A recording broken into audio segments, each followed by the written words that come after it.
Hello students, मैं पीयूष राजपूत और आपका अपना चैनल पीयूष कोचिंग क्लासेस। तो बच्चों, हमने एक चैप्टर पढ़ा था इंट्रोडक्शन टू ट्रिग्नोमेट्रिक रेशियोज। हमने इंट्रोडक्शन देखा, उसमें सारे ट्रिग्नोमेट्रिक रेशियो को डिटेल में पढ़ा, सारे फॉर्मूले पढ़े, आइडेंटिटीज पढ़ी, सब पढ़ा। लेकिन पढ़ा तो क्यों?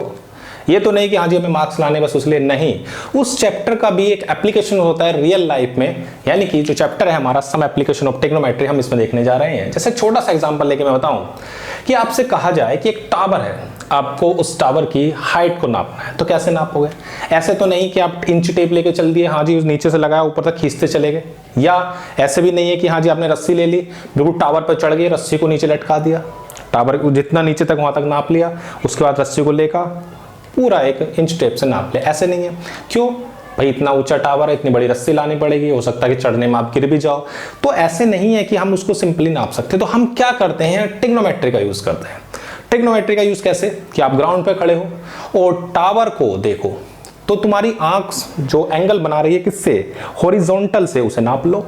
और जहां पर आप खड़े हो वो तो टावर का फुट है, उसके बीच की डिस्टेंस को नाप लो। तो उनकी मदद से हम क्या कर सकते हैं? आराम से हाइट को निकाल सकते हैं। तो इस चैप्टर में हम बच्चों वही स्टडी करेंगे कि कैसे कैसे हम हाइट टावर की निकाल सकते हैं, कितना एंगल बना रहा है वो निकाल सकते हैं, दो ऑब्जेक्ट के बीच की डिस्टेंस को निकाल सकते हैं। उस चैप्टर में हम सब कुछ स्टडी करेंगे। तो इस चैप्टर में हम क्या स्टडी कर रहे हैं? तो सिंपल हम ये कह सकते हैं कि length of the object or height or distance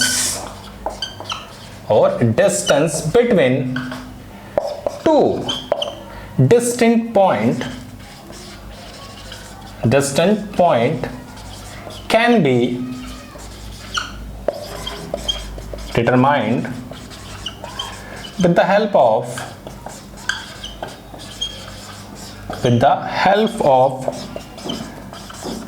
trigonometric ratio। Clear है बात? कि ट्रिग्नोमेट्रिक रेशियो की हेल्प से हम क्या कर सकते हैं? इन सब चीजों को निकाल सकते हैं। किस किस को निकालेंगे? लेंथ ऑफ ऑब्जेक्ट को, किसको? हाइट को, किसको? Distance between two distance point को। क्लियर है बात? सबसे पहले बिल्कुल बेसिक से शुरू कर रहे हैं कि मान लो ये एक टावर है और आप ग्राउंड पर खड़े हुए हैं। ठीक है बच्चों, ये आपका मान लो पॉइंट है। क्लियर है बात? इतनी आपकी हाइट टावर की हाइट के बीच की बहुत ही छोटी है, उसे मैं नहीं ले रहा हूं। अब यहां से आप उसको देख रहे हो, किसको? ये टावर के टॉप को। यानी कि यहां से ये कौन है? ऑब्जर्वर है। कौन है? ऑब्जर्वर। और वो हमारा जिसे हम देख रहे हैं। अब ऑब्जर्वर क्या कर रहा है? टावर को देख रहा है। तो ये जो लाइन बनी है, इस लाइन को बोलते हैं बच्चों लाइन ऑफ साइट। क्या बोलते हैं? Line of site. क्लियर है बात? यानी कि नीचे से खड़े होकर कहां देख रहे हैं? ऊपर से। ऐसा भी हो सकता है कि आप ऊपर खड़े हो और ये पॉइंट हो, तो आप यहां पर हैं, तो आप इस तरह से भी मेजर कर सकते हैं। तो ये भी बच्चों क्या हो जाएगी हमारे पास कि आपको मैंने यहाँ पे खड़ा कर दिया, आप यहाँ से ऑब्जर्व कर रहे हैं। कैसे भी मान सकते हो कि यहाँ पर क्या है? आपका ऑब्जर्वर है और यहाँ पर आपका कोई पॉइंट है। तो इस वाली लाइन को भी हम बच्चों क्या बोल रहे हैं? Line of site. क्लियर है कि लाइन ऑफ साइट क्या है? कि जो ऑब्जर्वर और ऑब्जेक्ट को ज्वाइन करने वाली लाइन होती है बच्चों, उसे बोलते हैं लाइन ऑफ साइट। क्लियर है इतनी बात? ओके, फटाफट लिखें। अब हमारे पास दो तरह के इसमें एंगल आते हैं बच्चों। कितने तरह के? दो तरह के। एक को बोलते हैं एंगल ऑफ एलिवेशन और बच्चों दूसरे को बोलते हैं एंगल ऑफ डिपर्शन। क्या क्या है वो सब देखते हैं। ये तो क्लियर हो गया लाइन ऑफ साइट। ठीक है भाई। अब ये हमारी क्या है? हॉरिजॉन्टल लाइन है। हॉरिजॉन्टल लेवल बोल सकते हो या हॉरिजॉन्टल लाइन बोल सकते हो। यहां पर ऑब्जेक्ट है, ये रपी, और ये आपकी क्या है? Line of site. ये लाइन ऑफ साइट इस हॉरिजॉन्टल से जो भी एंगल बना रही है, कितने जो एंगल फॉर्म कर रही है, इस बच्चों इसे बोल रहे हैं एंगल ऑफ एलिवेशन। क्या बोल रहे हैं? Angle of elevation. तो क्या हुआ एंगल ऑफ एलिवेशन? तो हम कह सकते हैं एंगल ऑफ एलिवेशन को कि angle formed by the line of site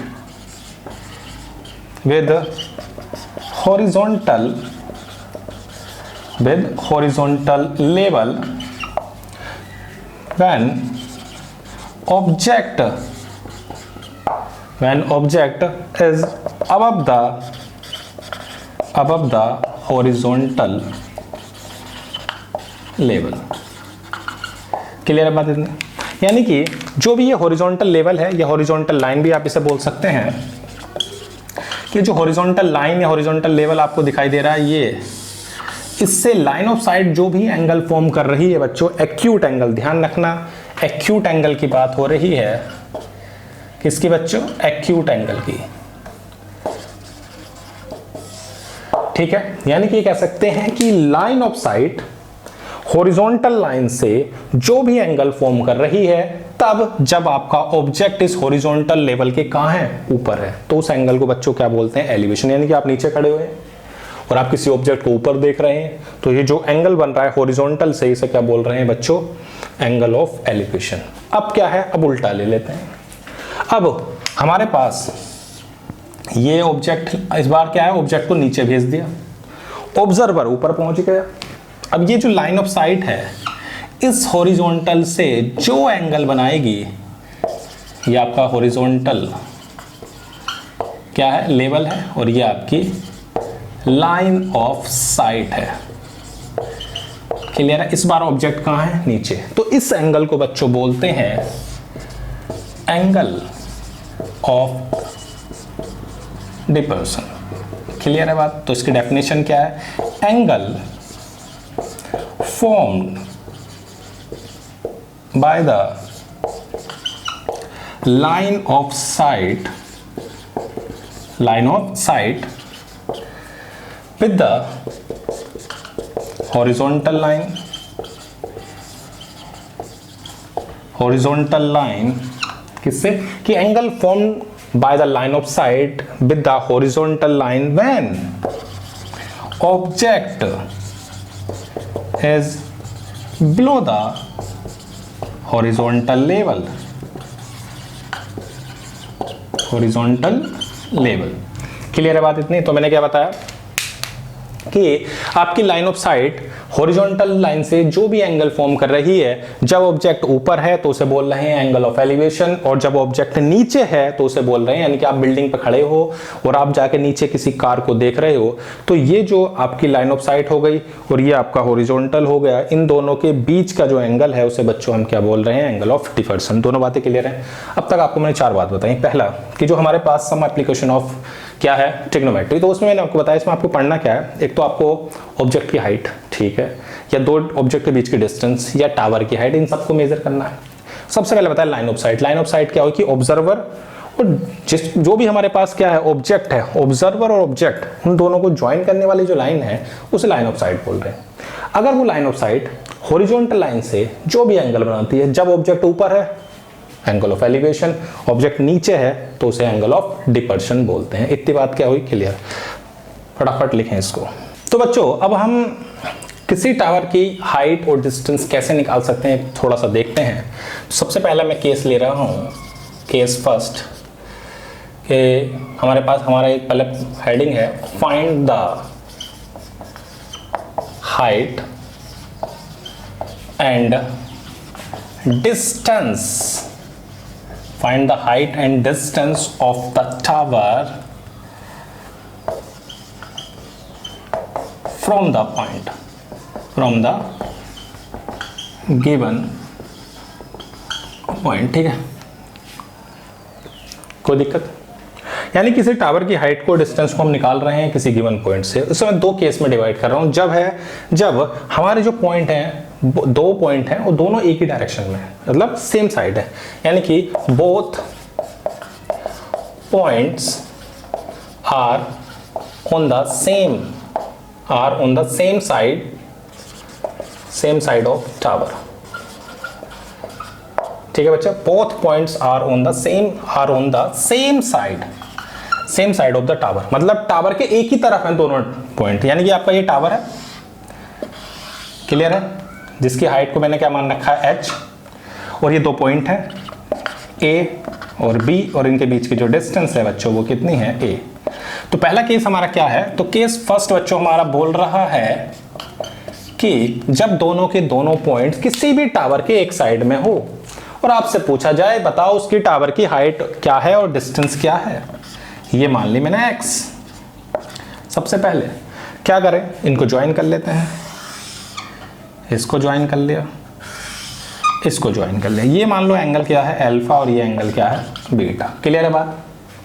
ठीक है भाई, ये ए पॉइंट है, ये बी है, इसे सी ले लिया और इसे डी। क्लियर है? तो हमने क्या कर रखा, लेट किया हुआ है height of tower is equal to H. Height of the tower is equal to H. आपके पास दो ट्रायंगल नजर आ रहे होंगे। ठीक है भाई, ये एंगल तो आपका 90 है, कोई दिक्कत वाली बात नहीं। आप ट्रायंगल देखें, इन ट्रायंगल क्या DCA, DCA। ठीक है बच्चों, अब देखो ये क्या है, क्या है परपेंडिकुलर, क्या है बेस। याद करो, पंडित बद्री प्रसाद हर हर भोले। परपेंडिकुलर और बेस याद करो किस में होता था बच्चों, tan में। तो आपको tan लगाना, ध्यान रखना trigonometry, some application of trigonometry में सबसे ज्यादा tan ही यूज होता है। परपेंडिकुलर अपॉन बेस लगा दिया, तो tan अल्फा, परपेंडिकुलर कितना है बच्चों h, बेस कितना है बच्चों a प्लस एक्स। क्लियर है? ओके, तो क्या मैं ऐसा लिख सकता हूं a plus x h upon tan alpha. अब देखो tan का रेसिप्रोकल क्या होता था बच्चों, याद करो tan का उल्टा कोट। तो a plus x is equal to h cot alpha. Clear है बात? Equation number 1। दूसरा ट्रायंगल आपके पास है इन ट्रायंगल DCB में, इसमें भी आप tan लगा दो, तो tan होता है परपेंडिकुलर अपॉन बेस। तो आपके पास x आ जाएगा tan बीटा, और tan का उल्टा आपको पता ही है क्या होता है, कोट। सही है? अब आप क्या करें, इस x की वैल्यू को इक्वेशन नंबर 2 ले ली और इस x की वैल्यू को यहां रख दिया, तो क्या आ जाएगा आपके पास a plus h cot beta h cot alpha. सही है? तो ये आ जाएगा a h cot alpha h cot beta. Clear है बात? बस x की वैल्यू को वहां पर पुट कराया। आप देखो कुछ कॉमन नजर आ रहा है, बिल्कुल, coat alpha minus cot beta. तो हमारे पास h की वैल्यू आ गई coat alpha minus cot beta. Clear है? तो ये हमारे पास क्या आ गया h। अब देखो, चाहो तो आप इस h की वैल्यू को यहां रख दो, तो क्या निकल जाएगा, क्या आ जाएगा a, यहां पर रख दिया हमने किसकी वैल्यू, इसकी। तो a cot beta cot alpha minus cot beta, ये भी क्या आ गया। क्लियर है? तो कुछ नहीं करा, दो ट्रायंगल में सिंपल tan लगाया है और उसमें से थोड़ा बहुत एलिमिनेशन कर दिया, खत्म बात। अब दूसरा केस ये है कि दो अलग अलग साइड में भी तो हो सकते हैं, फटाफट लिखें इसको। अब अगर बच्चों ये दो अलग अलग साइड में है तब भी कैसे सोल्व करेंगे, उन्हें भी देख लेते हैं। तो बच्चों सेकंड केस हमारा क्या है कि अब हम टावर के दो अपोजिट साइड में पॉइंट को ले रहे हैं। तो सेकंड केस क्या हुआ कि points are on the opposite side of the tower. ठीक है बच्चों, जैसे ये आपका टावर हो गया, हाइट को h ले लिया, ये दो पॉइंट है बच्चों A और ये दूसरा पॉइंट है बच्चों B। एक एंगल अल्फा बना रहा है, दूसरा एंगल बीटा बना रहा है। इन दोनों के बीच का सेपरेशन क्या दिया हुआ है बच्चों A। क्लियर है? एक को मान लेता हूं बच्चों मैं x, कोई दिक्कत वाली बात नहीं है। ठीक है बच्चों, अब ये ax है तो दूसरी तो पता ही है a माइनस एक्स होगी। क्लियर है बात इतनी? ठीक है भाई, तो अब मैंने सबसे पहले ये ट्रायंगल लिया, कौन सा वाला, ये वाला। In triangle PDA tan alpha is equal to perpendicular upon base h upon AD। क्या बच्चों, AD। तो AD क्या आ गई, h अपॉन tan अल्फा, क्योंकि हमें पता है परपेंडिकुलर अपॉन बेस क्या होता है tan। तो AD क्या आ गई, h cot alpha, equation number 1। अब दूसरे में लगा सकते हो tan बीटा, ठीक है भाई, h अपॉन बी डी। तो हमारे पास बी डी आ गई h अपॉन tan बीटा, यानी कि h कोट बीटा, हाँ या ना। एडी आप बी डी आपको पता है कितनी है, x है, तो x आ जाएगी h कोट बीटा। अब देखो ये पूरी जो है a है, A D plus B D वो बच्चों क्या है a, और ए डी क्या है तो h cot alpha, B D क्या है h कोट बीटा। आप h कॉमन ले लो इसमें से फटाफट, तो ये आ जाएगा a upon cot alpha plus cot beta. Clear है इतनी बात? तो ये हमारे पास क्या निकल गई h, और इस h की वैल्यू को अगर यहाँ रख देंगे तो बेटा x आ जाएगा a cot beta upon cot alpha plus cot beta. Clear है बात? तो यानी कि हमने टावर की हाइट को निकाल लिया जब दोनों पॉइंट एक साइड है या दोनों पॉइंट अपोजिट साइड है। और एक छोटा सा एग्जांपल और देख लेते हैं। अब देखो आपके पास ऐसा भी हो सकता है कि सिर्फ आपको हाइट दी हो या आपको हाइट निकालनी हो या कुछ और भी दिया हो। जैसे मान लो आप पतंग उड़ा रहे हैं, ठीक है ना, मैक्सिमम लोगों को आती होगी उड़ानी, तो ये पतंग उड़ रही है, ये आपकी क्या है काइट है, और ये ग्राउंड से जो एंगल बना रही है वो बच्चों मान लो 30 डिग्री है, ठीक है बच्चों। और आपसे पूछा जाए ग्राउंड से, तो ये इसकी हाइट पूछी जाए और आपको लेंथ दे दी है, ये कहा है कि भैया 10 मीटर है, आपसे पूछा जाए बताओ इसकी हाइट कितनी होगी, तो ठीक है बच्चों।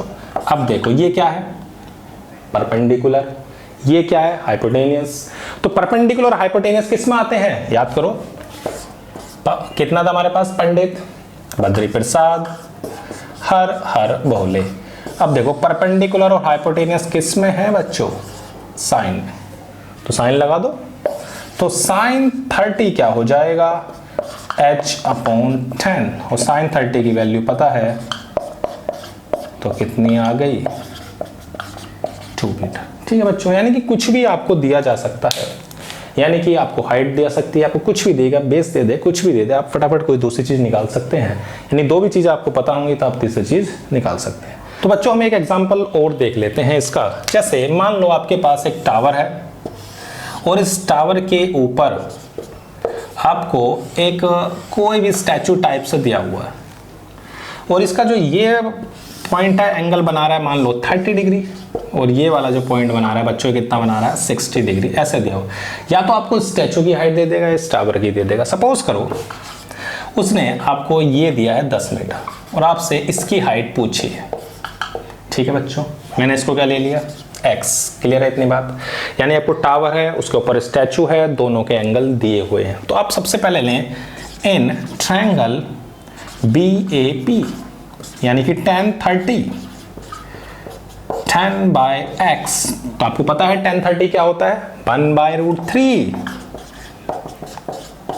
तो x की वैल्यू क्या आ गई 10√3। क्लियर है बात? अब हम क्या लगा सकते हैं, दूसरा ट्रायंगल ले लेते हैं। इन ट्रायंगल B, इसको कुछ और मान लो, इसको C मान लेते हैं, तो CAP, तो tan 60, ये टोटल हाइट कितनी है बच्चों, तो h plus 10 upon x। tan 60 की वैल्यू आपके पास √3, ठीक है। x की वैल्यू आपके पास कितनी है 10√3, मल्टीप्लाई कर दो तो √3 3, तो कितना आ गया बच्चों 30 में से 10 गए तो ये कितना आ गया 20। यानी कि हमारे पास एक 10 मीटर की कोई भी चीज़ थी, इसके ऊपर एक स्टैचू था, ये 10 मीटर का जो एंगल है वो कितना बना रहा था 30 बना रहा था। तो हमने इसमें लगाया कि tan 30 होता है परपेंडिकुलर अपॉन बेस, tan 30 हो गया 1/√3, तो x की वैल्यू क्या आ गई बच्चों 10√3। अब ऊपर वाले पूरे ट्रायंगल को लिया 10 plus h upon x tan 60 होता है √3, x की वैल्यू कितनी आई थी 10√3, वैल्यू आ गई 20। तो इस तरह से हम क्या कर सकते हैं, डिफरेंट डिस्टेंस को क्या कर सकते हैं बच्चों, मेजर कर सकते हैं। तो इस क्लास में बच्चों हमने क्या क्या देखा, सबसे पहले देखा क्या क्या एप्लीकेशन है, लाइन ऑफ साइट क्या है, एंगल ऑफ एलिवेशन क्या है, एंगल ऑफ डिपर्शन क्या है, क्या क्या हम निकाल के देख पा रहे हैं। तो बच्चों इस क्लास में सिर्फ इतना ही। Thank you.